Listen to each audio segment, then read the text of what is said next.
संभाजीनगरात क्रीडा विभागात 21 कोटींचा घोटाळा करणाऱ्या कंत्राटी कर्मचाऱ्याचे अनेक कारनामे आता समोर येत आहेत। या पैशातनं एका आरोपीनं गर्लफ्रेंडला 4 BHK फ्लॅट गिफ्ट केल्याचं पोलीस तपासात निष्पन्न झालंय। त्यानं एक BMW कार आणि BMW बाईक खरेदी केल्याचंही उघडकीस आलंय।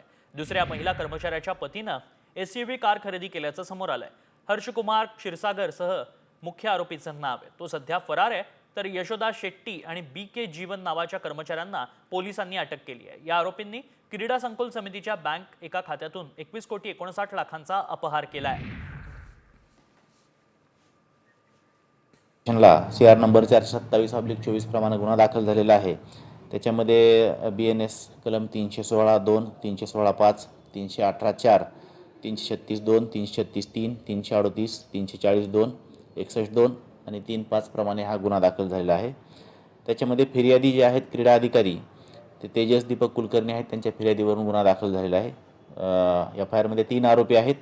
आरोपितांनी जे उपसंचालक क्रीडा विभाग यांच्या नावाचं आणि स्वाक्षरीचं खोटं बनावट ईमेल तयार केला आणि ते पत्र बँकेला देऊन